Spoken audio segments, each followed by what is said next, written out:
Hello students, welcome back to my channel learn with Parul. Hopefully आप सब अच्छे होंगे। कभी कभी मुझसे भी पूछ लिया करो कि मैं कैसी हूँ। ठीक है, वैसे मैं बहुत अच्छी हूँ। लास्ट क्लास में हमने नॉर्मलाइजेशन पढ़ा था, उसकी एनॉमलीज पढ़ी थी कि कौन कौन सी एनॉमलीज आती हैं उसके अंदर। इंसर्शन एनॉमली के बारे में, डिलीशन एनॉमली के बारे में, अपडेशन एनॉमली के बारे में मैंने आपको बताया था, डिटेल के अंदर बताया था विद एग्जाम्पल।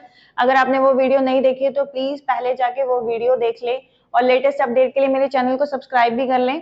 ठीक है, आज मैं आपको नॉर्मल फॉर्म्स के बारे में बताने वाली हूँ। वैसे बेसिक में आपको बता चुकी होती क्या है, बट एग्जाम्पल के साथ मैं आज ही आपको बता रही हूँ। तो देखो, फर्स्ट नॉर्मल फॉर्म क्या होती है। फर्स्ट नॉर्मल फॉर्म आपकी बेसिकली एटॉमिसिटी पे डिपेंड करती है। अब एटॉमिसिटी क्या होती है आपकी? एटॉमिसिटी मतलब एटॉमिक वैल्यू, कि हर एक एट्रीब्यूट सिर्फ सिंगल वैल्यू ही कंटेन करके चलेगा। मल्टीपल वैल्यू अलाउड नहीं होती 1NF के अंदर। ठीक है, इसकी डेफिनेशन देखो। A relation is in 1NF if domain of each attribute contain atomic value। अब एट्रीब्यूट क्या होता है ये भी आपको पता है। यहाँ पर एम्प्लॉय क्या है आपकी? एंटिटी है। और एट्रीब्यूट क्या क्या है?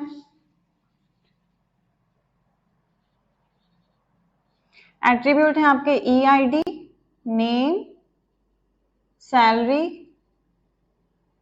Department and department name. ये सारे आपके क्या हैं? एट्रीब्यूट्स हैं। और प्राइमरी की आपकी क्या होगी इस रिलेशन की? EID आपकी क्या कहलाएगी? प्राइमरी की कहलाएगी। ठीक है, इतना समझ में आ गया। अब हमें ये पता है कि EID सबकी यूनिक होती है, सैलरी भी एक ही होगी हर पर्सन की। सैलरी ऐसा तो नहीं हो सकता 9,000 भी होगी और 10,000 भी होगी। हर एम्प्लॉय की सैलरी क्या होती है? सिंगल टर्म में ही होती है, तो ये भी ठीक है। डिपार्टमेंट नंबर भी सेम ही होता है। आप ये नहीं कह सकते कि 2 और 3 दो डिपार्टमेंट्स में वर्क कर रहा है। सिंगल डिपार्टमेंट में वर्क करेगा और डिपार्टमेंट का नाम भी एक ही होगा। बट यहाँ पर क्या दिक्कत आ रही है, आप नेम में देखो। नेम में Ram Kumar multiple value contain कर रहा है, जो कि 1NF अलाउ नहीं करता। तो हम इसे कैसे रिमूव कर सकते हैं? हम इस टेबल को कैसे क्रिएट कर सकते हैं 1NF में लाने के लिए? हम EID बनाएंगे, फर्स्ट नेम बनाएंगे, लास्ट नेम बनाएंगे, फिर जो भी बचे हुए हैं सैलरी, डिपार्टमेंट, डिपार्टमेंट नेम, ऐसे बना देंगे हम। ठीक है, ऐसे हम इस रिलेशन को कन्वर्ट कर देंगे। अब EID क्या है? हम यहाँ लिख देते हैं 1 2 3 4 5 6 7 8। सबसे पहले क्या था? राम। तो फर्स्ट नेम में आ जाएगा राम, सेकंड लास्ट नेम में आ जाएगा कुमार, सैलरी जो भी है वो आ जाएगी। सेकंड में यहाँ पे आएगा पिंकी, यहाँ आएगा कुमारी, फिर राज कुमार, शांति देवी। ऐसे आपने क्या करना है, जो आपकी मल्टीपल वैल्यू कंटेन कर रहा था एट्रीब्यूट, उसको आप कन्वर्ट कर दोगे किसके अंदर? सिंगल वैल्यू के अंदर। तो सिंगल वैल्यू हम ऐसे ही कन्वर्ट कर सकते हैं। उस वाले रिलेशन को आप क्या, उस वाले एट्रीब्यूट को आप क्या कर दोगे? डिवाइड कर दोगे मल्टीपल एट्रीब्यूट्स में। तो यहाँ पे मैंने फर्स्ट नेम और लास्ट नेम किया। सिमिलरली अगर मान लो इस टेबल के अंदर आपका एड्रेस होता, तो एड्रेस को भी हम डिवाइड कर सकते थे कंपोजिट एट्रीब्यूट में। कैसे कर सकते थे हम? सिटी, स्टेट, स्ट्रीट नंबर, इसमें हम डिवाइड कर सकते थे। ठीक है, तो बस 1NF का रूल यही है कि आपको क्या करना है? एटॉमिक वैल्यू लेके चलना है। Without atomic value first normal form allowed नहीं होती है। ठीक है, सबको समझ में आ गया? अब हम स्टार्ट करने वाले हैं सेकेंड नॉर्मल फॉर्म।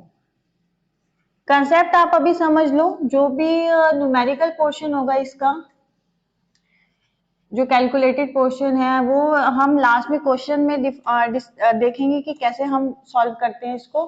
ठीक है, अभी आप थ्योरी समझ लो। थ्योरी के अंदर इसमें हम क्या क्या समझ सकते हैं कि थ्योरी में क्या क्या रूल्स हैं इसके। ठीक है, 1NF का टॉपिक खत्म हो गया। होपफुली आपको समझ भी आ गया होगा 1NF। अब हम 2NF के बारे में बात करते हैं। 2NF क्या होता है आपका?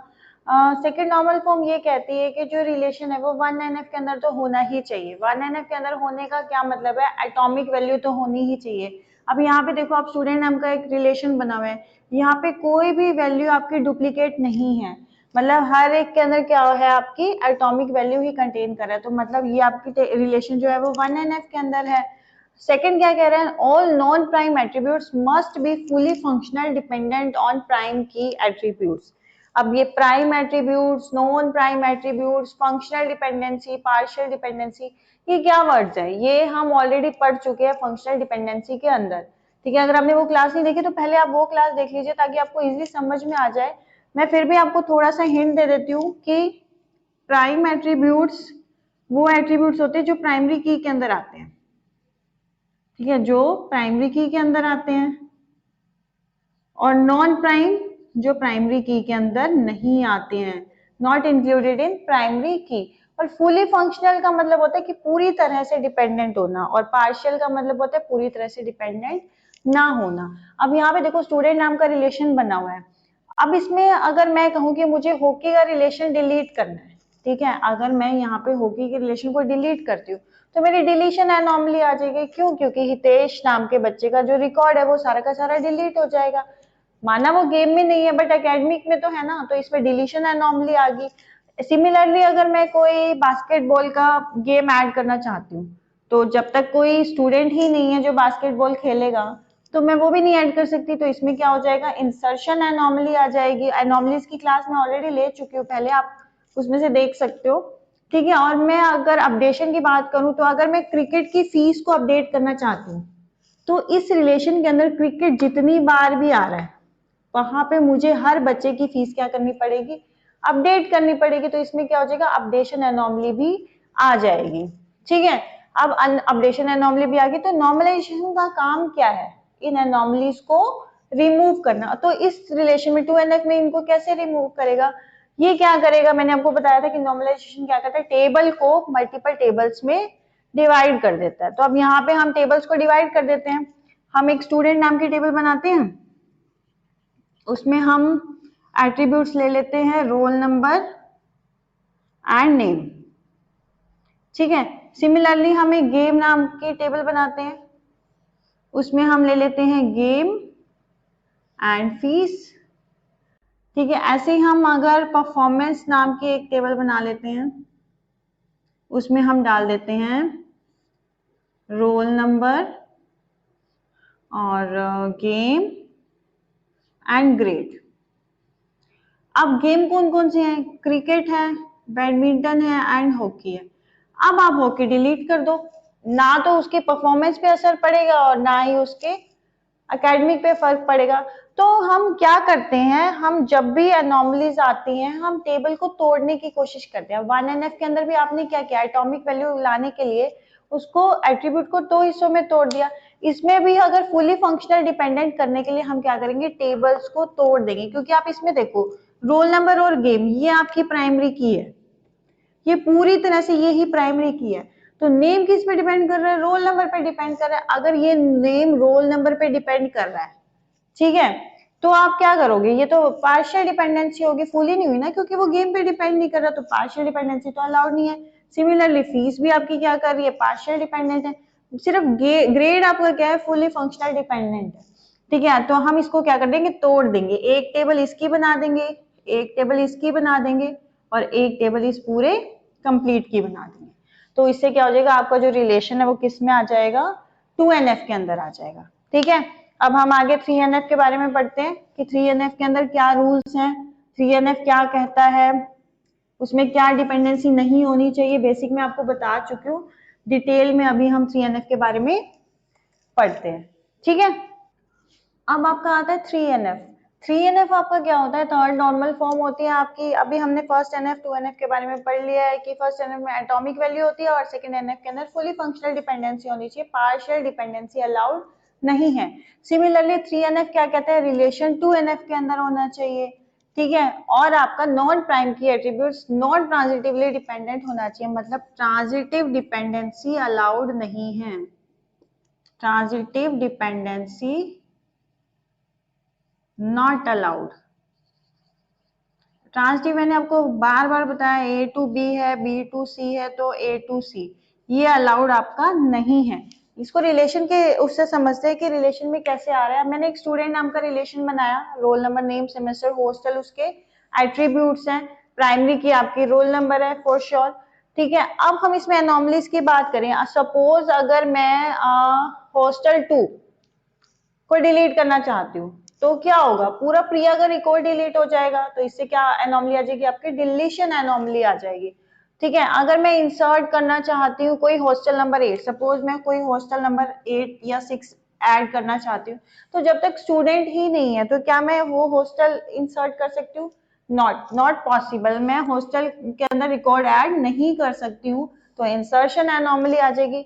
सपोज अगर मैं सेमेस्टर 1 के बच्चों का हॉस्टल चेंज करना चाहती हूँ, तो मुझे हर जो बच्चा सेमेस्टर 1 में है उन सबका रिकॉर्ड निकालना पड़ेगा और सबका हॉस्टल अपडेट करना पड़ेगा। तो उससे आपकी कौन सी एनोमली आ जाएगी?